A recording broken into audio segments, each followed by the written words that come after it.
सिख धर्म में पुनर्जन्म माना जाता है, हिंदू धर्म में भी पुनर्जन्म माना जाता है। क्या इस्लाम धर्म इसको मानती है? मैं प्रितपाल सिंह सिलीगुड़ी से आया हूं, आपसे जिज्ञासा रखता हूं। भाई साहब ने सवाल पूछा है कि सिख धर्म पुनर्जन्म में मानता है, हिंदू धर्म मानता है, क्या इस्लाम धर्म मानता है। भाई साहब आप लेट आए जरा इधर। नहीं, आप सवाल आपने आपके पहले सेशन से है क्या? आपने तकरीर में इसका जवाब दे दिया है, लेकिन फिर भी जिज्ञासा है। तो मैंने पूरा जवाब दिया। किस पॉइंट पे जिज्ञासा है आपको? क्या मैंने कहा पुनर का मतलब नेक्स्ट, जी जन्म हाँ। मतलब बर्थ, जी हाँ। Next birth. इस्लाम भी इसमें मानता है कि इस दुनिया के बाद हम नेक्स्ट दुनिया में आएंगे। ये वेद कहता है, इसमें मुझे कोई डाउट नहीं, कोई शक नहीं। लेकिन ये जो वजूद में आया संस्कारा, इसका जिक्र वेद में नहीं है। ये हिंदू पंडितों ने कहा संस्कारा के बारे में, क्योंकि वो ये नहीं समझा सकते थे कि लोग क्यों गरीब पैदा होते, क्यों लाचार पैदा होते, क्यों कंजेनिटल हार्ट से। तो ये नहीं पता होने की वजह से फिलॉसफी वजूद में आई। लेकिन वेद में सिर्फ लिखा है पुनर्जन्म, जो कुरान में लिखा है, सिख धर्म में लिखा है, कि मुझे कोई इतराज नहीं। लेकिन ये मानना कि बर्थ फिर डेथ फिर बर्थ फिर डेथ फिर बर्थ फिर डेथ, ये साइंटिफिकली मुमकिन ही नहीं है। I can give you another quotation why it's not possible. आप समझ रहे ना? तो किस लॉजिक पे आप संतुष्ट नहीं है? मैं आपसे ये जानना चाहता हूं कि जैसे सिख धर्म में ये माना जाता है कि किसी व्यक्ति की मृत्यु हुई है, वो कहीं ना कहीं फिर जन्म लेगा। क्या इस्लाम इसको मानती है? नहीं, कहीं ना कहीं ने सिर्फ एक जगह लेंगे, आखिरी, नेक्स्ट जिंदगी। और यही सही मानों में वेद में लिखा है, पुनर्जन्म नेक्स्ट जिंदगी। कहीं ना कहीं यहां पैदा हुआ, अमेरिका में करेंगे, बिल्कुल किधर भी वेद में नहीं लिखा है। वेद में कहीं नहीं लिखा है। ये पंडितों ने अपनी तरफ से पेश किया है। पुनर्जन्म जो कुरान में है और वेद में है, उसके मानी नेक्स्ट लाइफ, ये हम मानते हैं। लेकिन कहीं ना कहीं यहां लेगा नहीं, एक ही जगह, आखिरत में। और क्योंकि साइंटिफिकली ये लोग जो कहते संस्कारा, क्या आप अच्छे काम करेंगे तो आप स्वर्ग में जाएंगे, अच्छे काम करेंगे तो अगले जन्म में आप इंसान बनेंगे, बराबर कि नहीं? स्वर्ग में जाएंगे तो स्वर्ग में जाएंगे तो आने की जरूरत क्या फिर? स्वर्ग में रहना अच्छा ना, धरती पे क्यों आएंगे फिर? कुछ मतलब में स्वर्ग में जाके फिर वापस आते। अगर स्वर्ग में जाके इनाम मिल गया तो यहाँ वापस क्या आते? अगर नरक में गए तो वापस यहाँ जिंदगी में आके फायदा क्या? अगर आपको सजा मिल गई तो यहाँ फिर आप आके क्यों कुत्ता बिल्ली बनते? अगर आप देखेंगे आज दुनिया में क्राइम बढ़ रहा है क्या घट रहा है? बढ़ रहा है। बढ़ रहा है, आप मानते हैं ना? मैं भी हाँ। मानता हूँ। ये जो फिलोसफी संस्कारा की, अगर बुरे काम करेगा इंसान तो अगले इसमें वो बनेगा लेस, अच्छे काम करेगा तो बनेगा इंसान। क्राइम जब बढ़ रही है, इंसान की तादाद बढ़ रही है क्या घट रही है? मेरे समझ से तो घटनी चाहिए। लेकिन नहीं घट रही है, उसका मतलब लॉजिक गलत है ना आपकी? जी हाँ। बराबर। तो ये लॉजिक है ना, आप मान गए तो कबूल करो। अभी जो पुनर्जन्म है वेद में, सिखिज्म में, इस्लाम में यकसा है। क्या अगले बार जिएंगे, एक बार मरेंगे, अगली बार आपका हिसाब किताब होगा, डे ऑफ जजमेंट। और फिर आप हिसाब किताब के हिसाब से जैसे आपने अमाल किए, जैसे आपने कर्म किए इस दुनिया में, उस तरीके से आप स्वर्ग या नरक में जाएंगे। Hope the answer the question. अब हम चलते हैं माइक नंबर 3 पर। वहां पर अगर कोई गैर मुस्लिम भाई मौजूद हैं तो अपना सवाल कर सकते हैं। माइक नंबर 3 से। আমি গৌতম কুমার সিংহ বলছি, বসরা থেকে এসেছি, উত্তর দিনাজপুর জেলা করণদিঘি থানা থেকে। আমার প্রশ্ন হচ্ছে, মুসলমান হলে কি গোমাংস খেতেই হবে? মানে ব্যাপারটা হচ্ছে, এই প্রশ্নটার উত্তর আমি আগে পেয়ে গেছি। দ্বিতীয় প্রশ্ন হচ্ছে, মুসলমান হলে কি খাতনা করতেই হবে? যদি না খাতনা করি এবং গোমাংস খাই, তাহলে কি মুসলমান হতে পারবো না? उनका सवाल था कि अगर कोई मुसलमान हुआ तो उसके लिए क्या गाय का गोश्त खाना ज़रूरी है, एक सवाल। और दूसरा सवाल उनका था कि मुसलमान होने के बाद क्या उसको खतना करना ज़रूरी है। ये दो सवाल। मैं बंगाली नहीं जानता हूं, लेकिन सवाल समझ गया। স্যার আমি खतना বাংলায় समझ বলছি। गया, गाय गोश्त समझ गया। मेरे बंगाली टीवी के ऊपर डबिंग आती, लोग समझते बंगाली जानता हूं मैं, लेकिन ये सवाल समझ गया मैं, अल्हम्दुलिल्लाह। भाई साहब का सवाल है कि मुसलमान बनने के लिए क्या गाय का गोश्त खाना जरूरी है और खतना करना जरूरी है क्या? ये पहला सवाल मैं जवाब दे चुका हूं कि गाय का गोश्त खाना फर्ज नहीं है। अगर आपको पसंद है तो खा सकते हैं, नहीं पसंद तो नहीं खाइए, फर्ज नहीं है। आप एक 100% अच्छे मुसलमान बन सकते शाकाहारी होने के बाद भी, फर्ज नहीं है। जहां तक कि दूसरा सवाल है कि खतना करना जरूरी है, खतना करना एक अहम सुन्नत है, सुन्नत मौक़िदा है, अच्छी बात है। लेकिन अगर कोई ये कहता है कि अगर मैं खतना नहीं करूं तो मुसलमान बन सकता हूं, हाँ बन सकते हैं। खतना करना अच्छी बात है, उससे कई फायदे हैं। मैं मेडिकल डॉक्टर हूं, उससे कैंसर ऑफ पीनस नहीं हो सकता है, उसमें फाइमोसिस नहीं हो सकता है, कई अच्छी चीजें हो सकती है, कई फायदे हैं। लेकिन फिर भी अगर कोई इंसान डरता है और कहता है कि मैं खतने की वजह से अगर इस्लाम नहीं कबूल करना चाहता हूं, क्या मैं इस्लाम कबूल कर सकता हूं? कर सकते। आप विदाउट खतना करके भी इस्लाम कबूल कर सकते, कम से कम इंशाअल्लाह शिर्क से बचेंगे। भाई साहब, क्या सर? आप क्या इस्लाम कबूल करना चाहते? सर हम सोचेंगे सर। सोचेंगे? है सर। सोचिए, और जब यकीन आ जाएगा खुदा एक के। अब हम चलते हैं माइक नंबर 4 पर। अगर वहां पर कोई गैर मुस्लिम खातून आई हैं तो सवाल कर सकती हैं। डॉक्टर साहब, मैं ये पूछना चाहती हूँ कि आजकल वास्तुतंत्र के हिसाब से घर बनाना बहुत कॉमन हो चुका है, तो ये कितना दूर सही है या गलत है? बहन का सवाल है कि वास्तुतंत्र के हिसाब से घर बनाना कितना सही है। ये एक साइंस है जो अभी ज्यादातर फेमस हो, पहले फेमस नहीं था, कि इसे दिशा में रखेंगे तो यहाँ से हवा आएंगे। अगर आप ये साइंटिफिक लेंगे और साइंटिफिक फायदा होता है, क्या खिड़की अगर इस दिशा में, इस दिशा से हवा आ रही है, ज्यादा सर्कुलेशन, कोई हर्ज नहीं। लेकिन अगर दीनी एतबार से बनाएंगे, ऐसा बनाएंगे तो जिंदगी अच्छी होगी, तो ये गलत है। अगर आप साइंस के मुताबिक लेते हैं कि इससे सर्कुलेशन, तो कुछ चीज सही है, कुछ चीज गलत है। तो अगर आप साइंस के मुताबिक लेते हैं कि ऐसा करने से हवा ज्यादा आ सकती है और आपका सर्कुलेशन ज्यादा बढ़ेगा, कोई हर्ज नहीं। लेकिन ये सोचे कि ऐसा बनाएंगे तो जिंदगी अच्छी होगी, ऐसा बनाएंगे तो जन्नत में जाएंगे, तो घर कैसा भी बनाओ, जन्नत में जाने के लिए कुरान के ऊपर अमल करना चाहिए। अगर साइंटिफिकली कुछ फायदे होते हैं आपकी जिंदगी में रहने के लिए, कोई एतराज नहीं। लेकिन ये सोचेंगे कि आखिरत में आप जन्नत में जाएंगे इसके वजह से, तो ये विश्वास बिल्कुल गलत है। एक बार मैं फिर वाज़ह कर दूं, अपना नाम और अपना प्रोफेशन सवाल करने से पहले ज़रूर बताएं। अब हम फिर लौट आते हैं माइक नंबर 1 की तरफ। माइक नंबर 1 पर अगर कोई गैर मुस्लिम भाई हैं तो अपना सवाल कर सकते हैं माइक नंबर 1 से। पहले मैं आपको प्रणाम करता हूं, मेरा प्रणाम को आप स्वीकार करें। किशनगंज की पावन धरती पे आप आए हैं, आपका अभिनंदन है, स्वागत है। मैं क्वेश्चन करने से पहले एक बात बता देना चाहता हूं कि मेरा नाम है मनीष कुमार जालान, मेरी प्लाईवुड की फैक्ट्री है और उसमें हम 3 पार्टनर हैं, एक मुस्लिम पार्टनर भी उसमें है। मेरा बिजनेस 18 साल से उनके साथ है। कभी धर्म के कारण कभी कोई कंट्रावर्सी हमारे बीच में नहीं आई है और भगवान के आशीर्वाद से मैं चाहता हूं कि आगे भी नहीं आएगा। मेरा प्रश्न आपसे है कि सनातन धर्म और इस्लाम में क्या समानता है, उसके बारे में मुझे थोड़ा सा क्लियरिफिकेशन। भाई साहब का सवाल है कि उसकी प्लाईवुड की फैक्ट्री है, 3 पार्टनर, एक पार्टनर मुसलमान है, कभी भी कंट्रोवर्सी नहीं है और इंशाल्लाह नहीं आएंगी।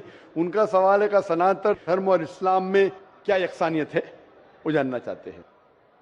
हिंदू मजहब की सबसे अहम किताब है वेदा।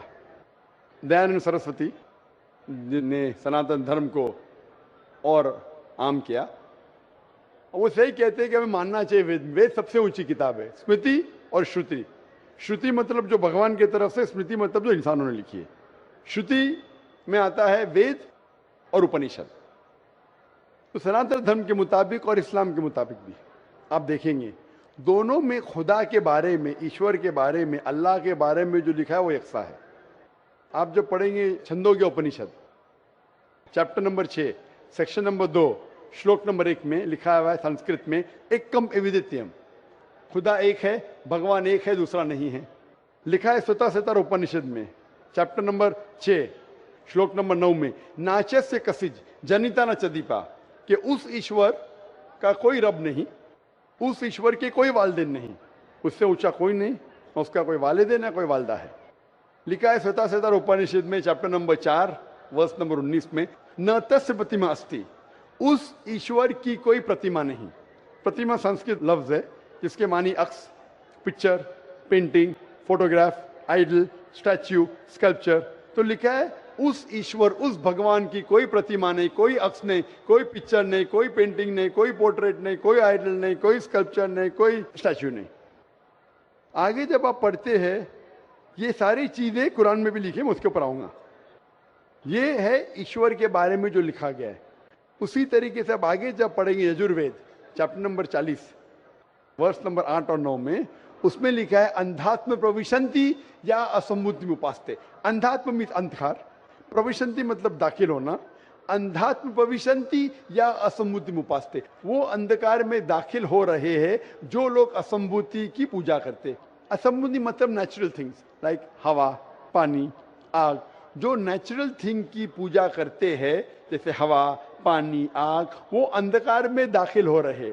और वो श्लोक का कंटिन्यू होता है, वो लोग और घोर अंधकार में दाखिल हो रहे जो संभूति की पूजा करते। संभूति मतलब इंसान की बनाई हुई चीजें, टेबल, चेयर, आइडल, मूर्ति, इसकी पूजा करेंगे तो और घोर अंधकार में दाखिल होंगे। और लिखा है ऋग्वेद में जिल्द number 1 hymn number 164 verse number 46, एकम सत्य विप्र बहुधा विदांते। सत्य एक है, खुदा एक है, एकम सत्य विप्र बहुधा विदांते। लोग, विद्वान लोग उस ईश्वर को कई अलग नाम से पुकारते हैं, ईश्वर को कई अलग नाम से पुकारते। यही चीज लिखा है कुरान में जो मैंने जिक्र किया हूं, सूरह इसरा में सूरह नंबर 17 आयत नंबर 110, कुलिदुल्लाह विदुर रहमान अयमतदु फलाल उस्मान हसना। चाहे कहो अल्लाह या रहमान, उसे अच्छे नाम से पुकारो क्योंकि अल्लाह के सारे अच्छे नाम हैं। लेकिन ऐसी कई मिसाल दी गई। ऋग्वेद आप पढ़ेंगे, ऋग्वेद जिल्द नंबर 2 चैप्टर नंबर 1 श्लोक नंबर 3 में पढ़ेंगे। उसमें एक एट्रीब्यूट दिया गया है ब्रह्मा। ब्रह्मा कहते हैं बनाने वाले खुदा को, ब्रह्मा कहते हैं बनाने वाले खुदा को। हमें कोई एतराज नहीं अगर कोई कहता है कि ईश्वर बनाने वाला है, उसका तर्जुमा करते अरबी में हो जाता है खालिक, हमें कोई एतराज नहीं।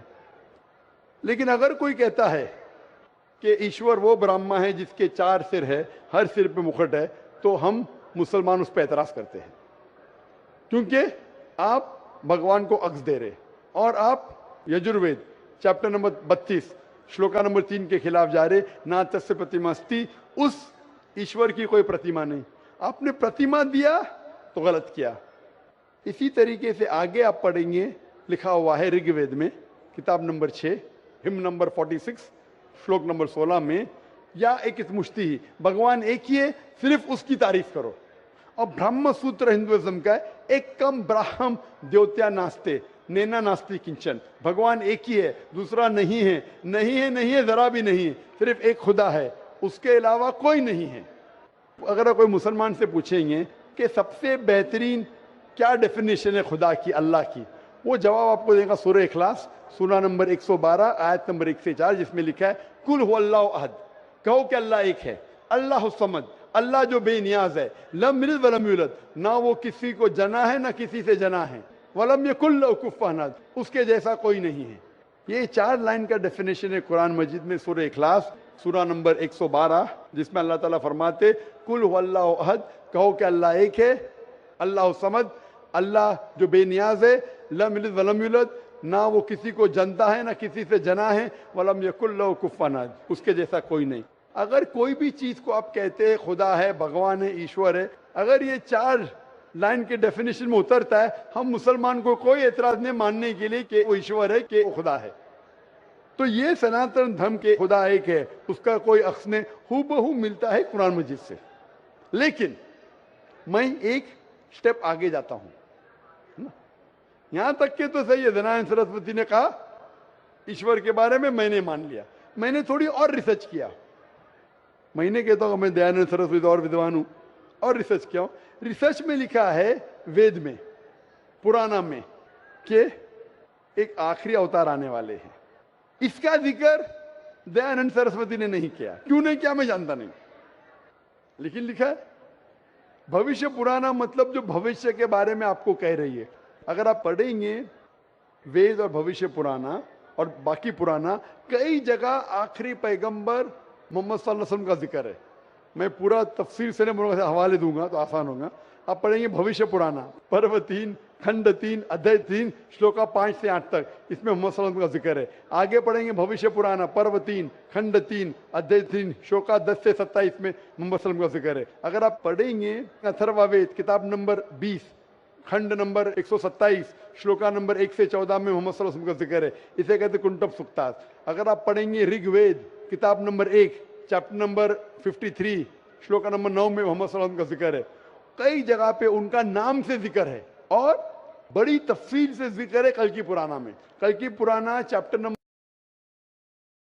5, 7, 9, 15 यहां पढ़ेंगे। इसमें लिखा है कि कल युग में, कल युग मतलब आखिरी युग में आएंगे आखिरी अवतार। अवतार जैसा मैंने कहा का मतलब नहीं कि भगवान नीचे आना। अवतार एक संस्कृत वर्ड है जिसका मानी अवत्र।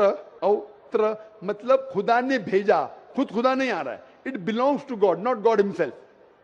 इसीलिए इसका कॉन्सेप्ट है मैसेंजर, पैगंबर।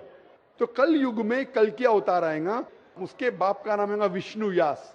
विष्णु मतलब ईश्वर खुदा, यास मतलब खुदा का बंदा।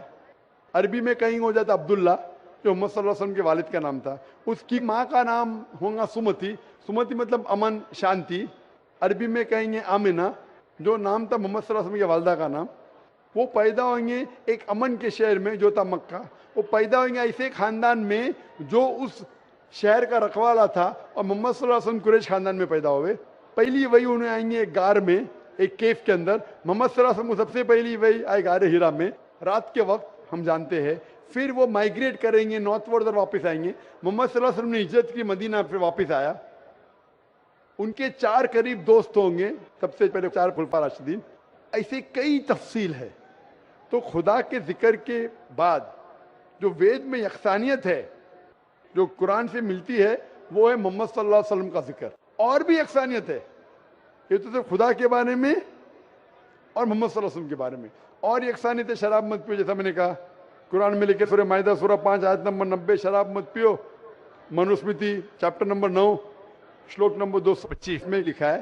कुरान में लिखा है जुआ मत खेलो, सूरह माइदा सूरह 5 आयत नंबर 90। मनुस्मृति चैप्टर नंबर 9 श्लोक नंबर 225 में जुआ मत खेलो। हिजाब पहनना चाहिए, कुरान में लिखा है सूरह नूर सूरह नंबर 24 आयत नंबर 30 और 31।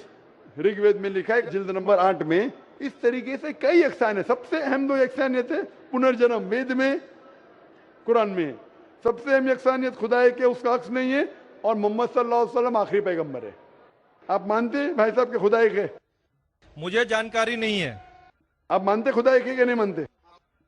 मुझे जानकारी नहीं है और अपने धर्म को जो जानता हूं उस हिसाब से हम तो सभी देवी देवताओं को मानते हैं और हमें मानना भी चाहिए, ये हम जानते हैं। आपके धर्म में सबसे ऊंची किताब कौन सी है?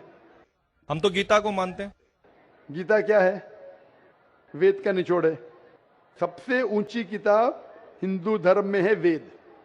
वेद जो है श्रुति, वेद, उपनिषद। फिर आएंगे आपके महाभारत। भगवत गीता 18 चैप्टर है महाभारत के, 18 चैप्टर। महाभारत का एक हिस्सा है। श्री कृष्ण अर्जुन को सलाह देते हैं क्या करना चाहिए, वो उसे कहते हैं भगवत गीता। आप समझे ना? कहते हैं ये निचोड़ है वेद का, लेकिन वेद तो पहले समझो आप, बराबर ना?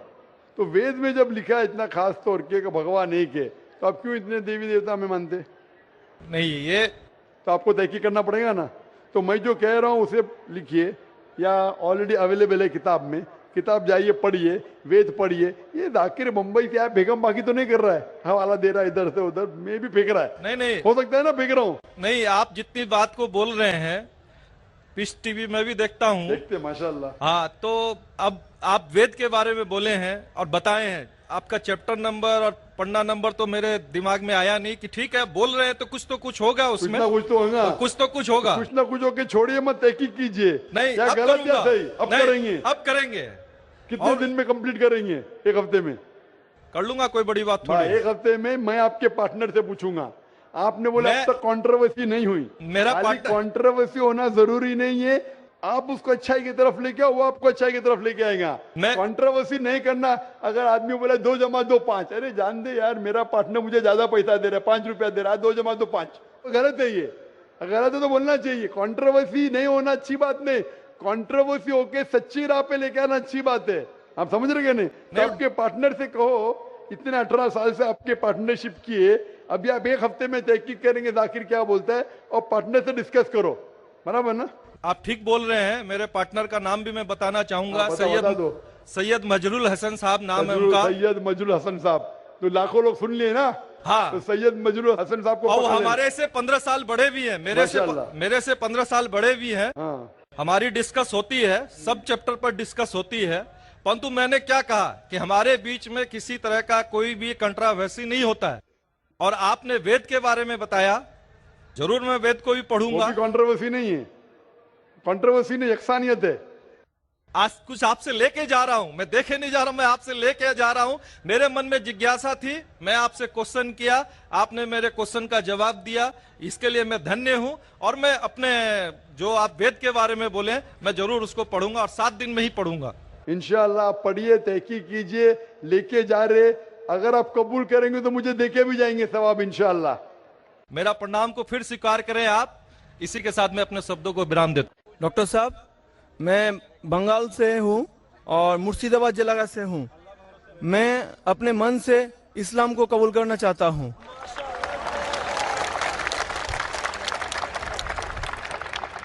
माशाअल्लाह, अल्लाह सुब्हानहू व तआला कहते हैं, इज़ा जा नस्रुल्लाहि वल फतह वरअयतन नास यदखुलून फी दीनिल्लाहि अफ़वाजा फसब्बिह बिहम्दि रब्बिका वस्तगफिर इन्नहु कान तव्वाबा। आप देखेंगे लोग फौज दर फौज अल्हम्दुलिल्लाह इस्लाम में दाखिल हो रहे हैं और हम अल्लाह सुब्हानहू से दुआ करते और इस्तिग़फ़ार करते। और ये आप देख रहे नज़ारा माशाअल्लाह हिंदुस्तान में किशनगंज की सरज़मीन पे माशाअल्लाह। भाई साहब, आप एक खुदा में मानते हैं? मानता हूँ।